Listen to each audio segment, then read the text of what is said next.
Hi, everybody. Randy Nesse here with really quick thoughts about how we can use evolutionary thinking to improve active learning classrooms, and especially dealing with the anxiety in those classrooms.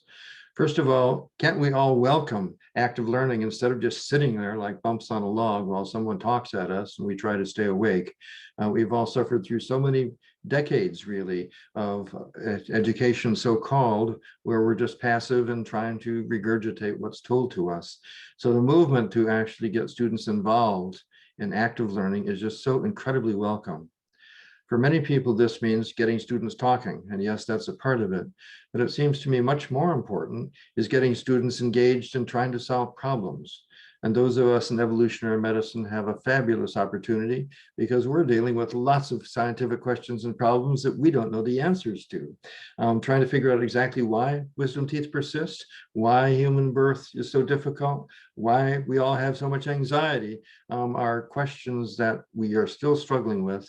And it's wonderful that students can get involved and join us in the search for these. And then our job as teachers is not to give them the answer and have them memorize it and regurgitate it, but instead to help them to struggle with us to see how we can assess evidence and design studies to address these questions.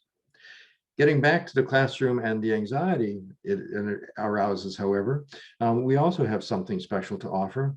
And in my job, I spent 30 years hoping to run an anxiety disorders clinic. And we can help people a lot, not by helping them to perform better in social settings, but usually by helping them deal with what they fear.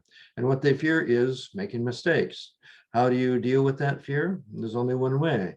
You have to help them make mistakes, and preferably find out that this doesn't cause nearly the harm that they think it's going to.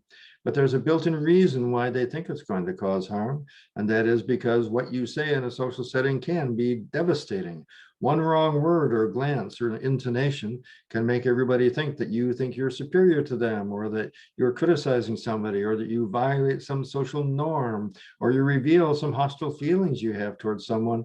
It's a dangerous thing to speak a sentence in a social group.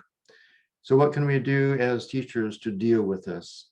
One thing we can do is to acknowledge that anxiety is normal and useful, and being anxious is not something to be ashamed of. It's part of what makes us human and makes us kinder to others. It's social selection that has shaped our enormous tendency to care what other people think about us.